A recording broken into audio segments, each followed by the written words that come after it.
Jeg skal prøve å si litt mer konkret enn det Frian snakket om her.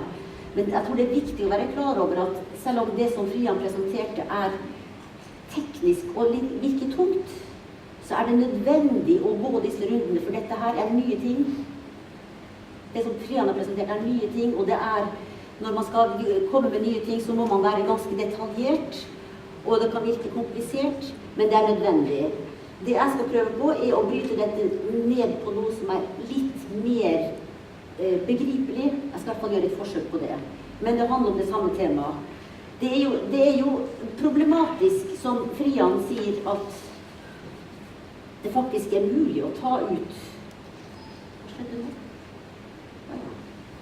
Det var ikke noe lurt å lukke den, da. Det går bra. Hva sa du? Det går bra. Det dette med at det mulig å ta ut utbytte av en virksomhet av ikke-realiserte gevinster. Hva betyr det? Det ekstremt viktig. Og det viktig, som vi skal se, fordi at dette også berører offentlig sektor. Det de tingene jeg skal snakke om. Men aller først så skal jo dette knyttes opp til konsekvenser. Og da det jo ulikhet som stikkordet her.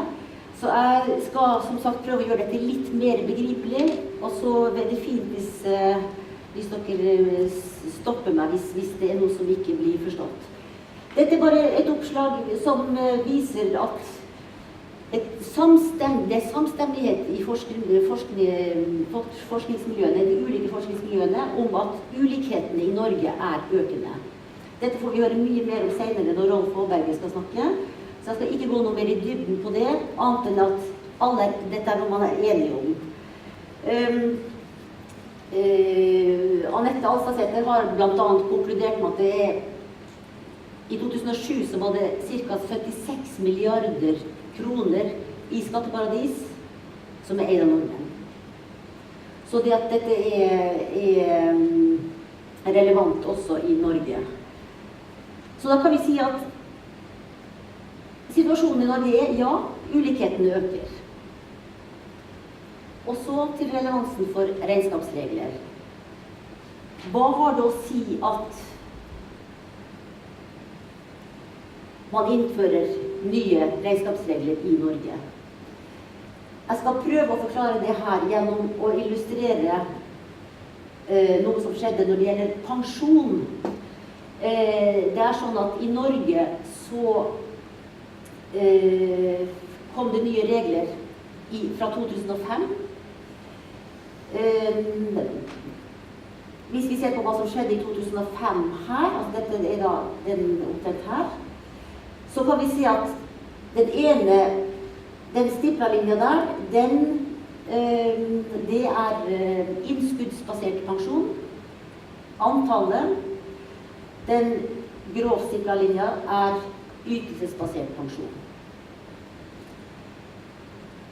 Hvis vi ser hva som skjedde i 2005, så ser vi den direkte konsekvensen av en regnskapsregelendring når det gjelder pensjon. Og i Fafo-rapporten, som dette hentet fra, så det sånn at fra 2005 til 2007 så var det 250 000 norske arbeidstakere i privat næringsliv som mistet sin ytelsesbaserte pensjon. Og da ikke, vi kan mene hva vi vil om dette.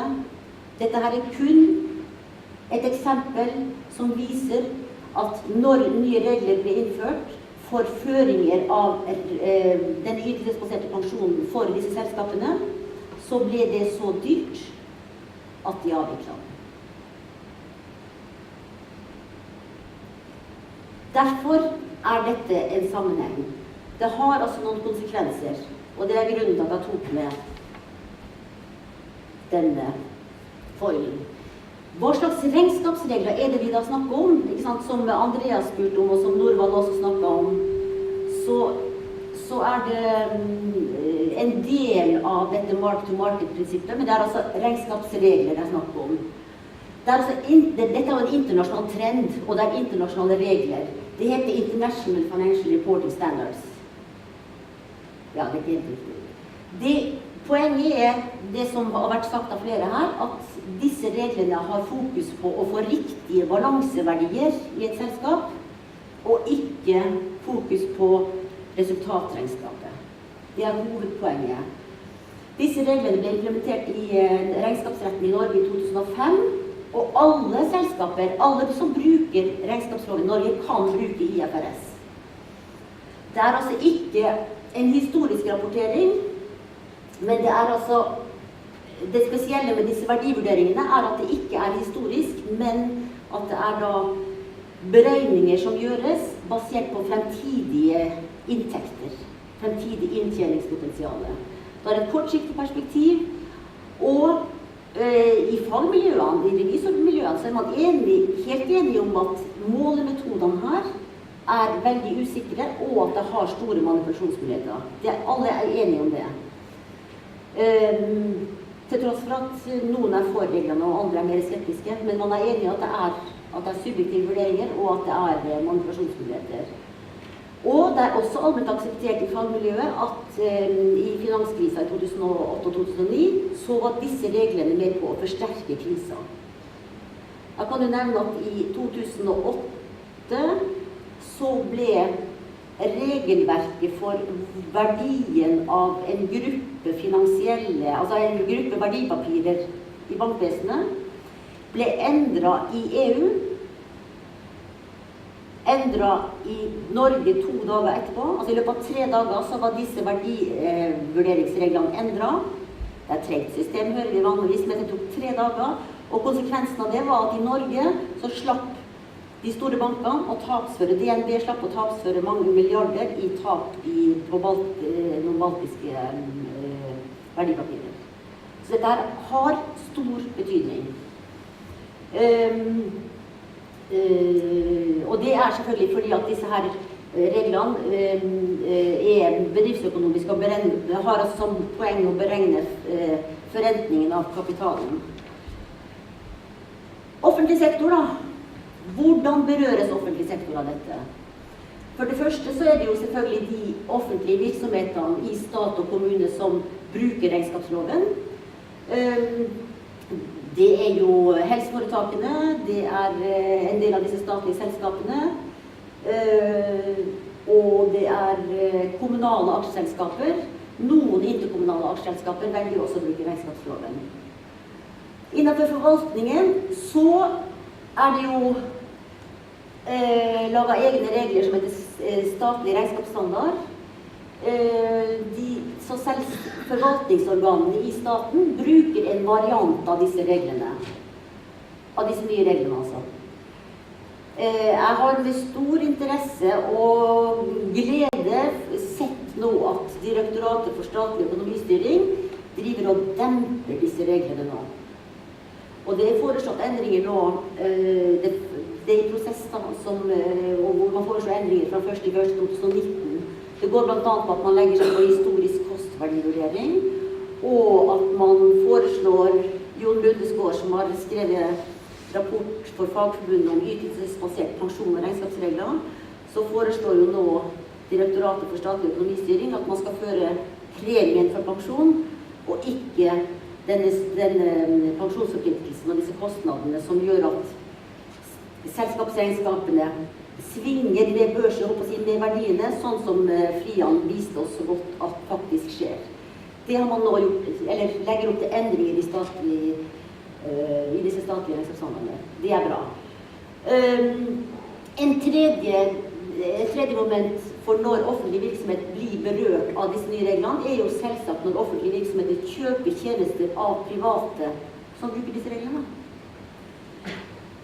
Og det dette vi skal se mer på. Men jeg har lyst til å minne om her også det som Trond Finstad sa, at det viktig å være klar over at norske kommuner bruker et helt annet regnskapsregelsett, som mye mer velegnet for politisk styring, fordi at her har man koblet sammen et budsjett og regnskap på en måte som gjør at politikerne har muligheten til å bruke dette som et godt styringsverktøy. I kommunalregnskap skiller man mellom drift og investering. Veldig fornuftig regnskap. Det ikke det man legger opp til staten. Så til noen konkrete eksempler. Og nå har jeg funnet frem noen gamle eksempler, og grunnen til at jeg har gjort det rett og slett fordi at det viser veldig godt hva slags effekt bruken av disse regnskapsreglene har når man tar det i bruk i offentlig sektor. Og ikke få sjokk av dette, for jeg skal forklare, jeg tror ikke det så vanskelig å forstå, men dette altså det viktigste som skjedde med helseforetaksreformen. Det dette. Det ikke at man overførte ansvaret for sykehusene fra fylke til stat. Det dette som det viktige. Fordi man opprettet helseforetak, og man underla dem regnskapsloven. Og hva skjedde? Dette tror jeg det beste eksempelet jeg har på hva som faktisk skjer når man tar i bruk disse regnskapsreglene. Dette balansen for Helse Sør. Dette var jo da før man slo sammen Helse Øst og Sør. Dette balansen og verdiene per 31.12.2002. Det var altså når man avslutter regnskapet. Og dette balanseverdien 1.1.2003. Og det jo sånn at når man avslutter et regnskap ett år, så vet i hvert fall de regnskapsfolk at da løfter man det over til ny start til nytt år. Og det pleier å være samme verdi. Det poenget her.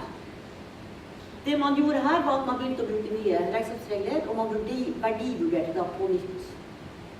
Det røde her var i driftsmidler 11,3 milliarder. Det altså bygninger og maskiner og utstyr som Helse Sør eide. Det var verdt 11,3 milliarder 31.12.2002. Morgenen etter, 1.1.2003, så var verdien 18,7 milliarder. Samme med eiendommer, samme bygning, samme utstyr. Hva har skjedd? Jo, man begynte å bruke disse nye verdivurderingsreglene. Og det man da gjør, altså for å forenkle dette veldig da, det man da gjør at man tar den verdien der, som da når man skal ha en verdi i historisk kost, så legger man alle fakturaene opp på hverandre etter hvert som man bygger og styrer enten der tepper, der lysarmatur, der bygninger, der alt mulig sånt. På toppen av alt dette her, så stiller man et spørsmål som omtrent sånn: hvilken inntekt vil denne eiendommen da generere fremover i tid for sykehuset? Og i dette tilfellet kom man frem til 18,7 milliarder. Denne oppskrivningen av verdien på 7,5 milliard, den førte jo da til svære underskudd for sykehusene. Det husker dere kanskje. Det var på grunn av avskrivning. Ja, ikke sant. Altså jeg har en forklaring her, ikke sant. Altså dette, når du skriver opp en verdi, som det også skal fordeles over levetida, så blir jo da også avskrivningen, altså den årlige kostnaden, høyere. Og disse økte avskrivningene var det som da førte til disse store underskuddene, i tillegg til at når du bruker regnskapsloven, så får du et inntjeningsfokus. Du får et press på inntjening, fordi at regnskapsloven og helseforetaksloven jo egentlig innrettet på å måle avkastning på kapitalen. Det det som poenget med regnskapsloven. Så jeg skal vise dere et eksempel på det senere, men dette her, altså underskuddene, kom som følge av disse store avskrivningene, og etter hvert også pensjon. Mens i realiteten bare da også betyr høye verdier. I tillegg så har dette påvirkning på prisen på tjenestene, fordi at det som følger i kjølvannet her jo at når du får dette presset på inntjening, så begynner man å sammenligne med hva andre kan levere disse tjenestene til, og da begynner man å se på pris. Og det kommer jeg litt tilbake til. Men nå bare til regnskapsreglene. Denne verdifastsettingen som er gjort her, den jo egentlig et paradoks. Fordi alle disse eiendelene her det jo betalt for. Alle disse offentlige eiendommene betalt. I tillegg så man altså enige om at disse størrelsene usikre, og det mest grelle eksempelet der jo på Universitetssykehuset i Nord-Norge i 2007, tror jeg det var. Så hadde man verdifastsatt en bygning til 22,3 milliarder, tror jeg det var. 2 år etterpå så solgte man den for 600 000. Og forskjellen på litt over 21 million, det måtte tapsføres i regnskapet til sykehuset. Og det må jo da spares inn på annet vis. Og dette er en konsekvens av regnskapsloven, bruk av regnskapsloven og disse reglene. Og så, i Fagforbundet og LO, så har det jo vært jobbet mye med dette over mange år, faktisk. Og det sitter flere her som har bidratt stort, og det er interessant at det ikke ville vært underskudd ved disse sykehusene hvis man hadde brukt regnskapsreglene som kommunen bruker i dag. Dette ble bekreftet av Helse Vest sin styreprotokoll her, og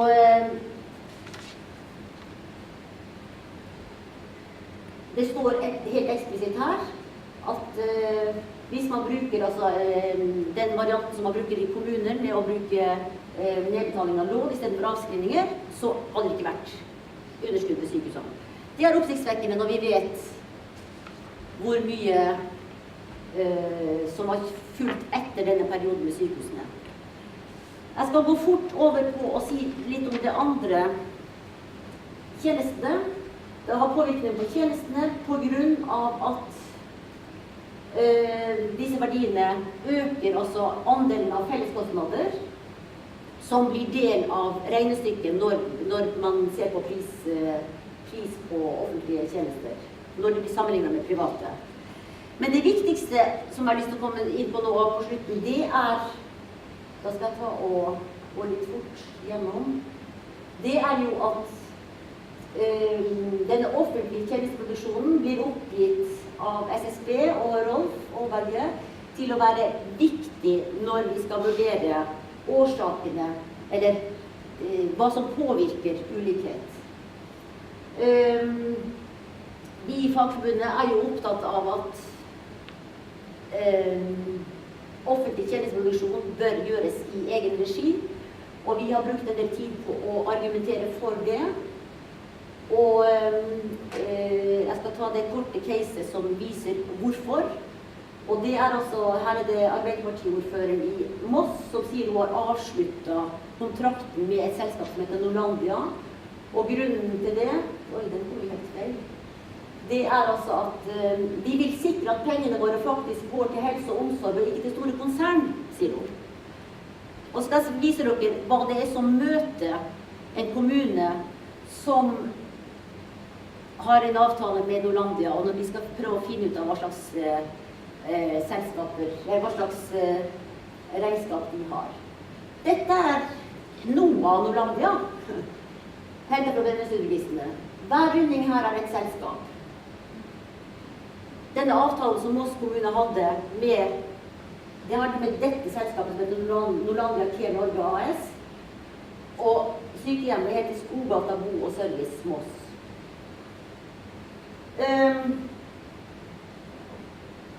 Alle disse selskapene her, det er jo når man dytter penger inn i dette systemet at det begynner å skje noe. Så når Moss kommune betaler til Norlandia Care Norge, så er det regnskapsloven som gjelder for dette selskapet. Og som åpner for alle disse mulighetene som vi har snakket om, både Frian og jeg, og som gjør at penger kan flyttes innenfor dette systemet her. Alt dette her er eierselskaper.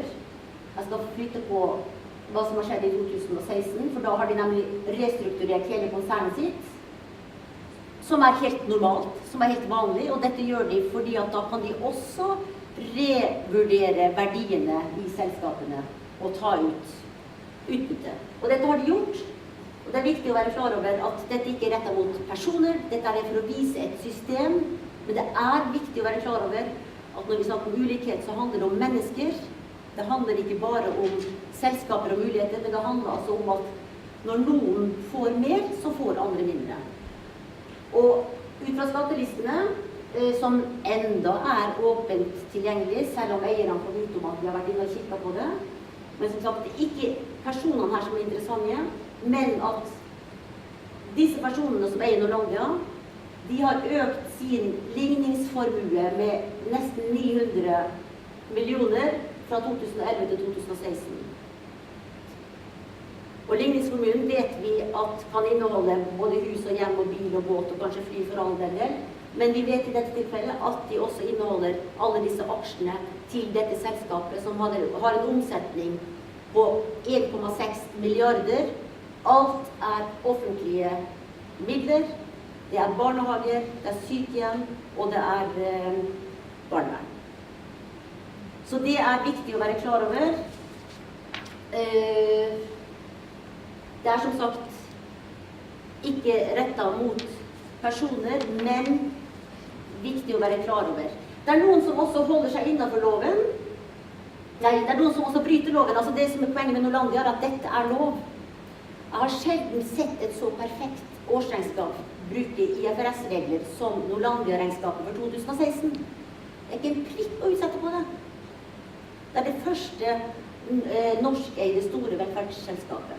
Så får vi se hvor lenge det varer, fordi at denne verdien av disse aksjene, som er veldig lav, hvis den skal selges, så blir prisen på disse aksjene, der vil man innarbeide det som vi snakket om i sted. Hvilken fremtidig inntekt vil dette selskapet generere for oss i fremtiden? Og da ser man på kommunale inntekter, altså kommunale tilskudd vil jo videre si, ikke sant? Kommunen gir tilskudd for at de skal drive det. Dette blir en del av prisfastsettingen på disse selskapene. Kjempeproblematisk. Da skal jeg fort oppsummere det jeg mener at vi faktisk vet. Vi vet at regnskapsreglene åpner for manipulasjon og muliggjør utbytte av ikke-realiserte gevinster. Vi vet at eiere av kommersielle selskaper beriker seg på offentlig tjenesteproduksjon. Og vi vet at SSB mener at offentlig tjenesteproduksjon er viktig for lav ulikhet. Det er dette som er bakgrunnen for at Fagforbundet har engasjert seg så mye i dette.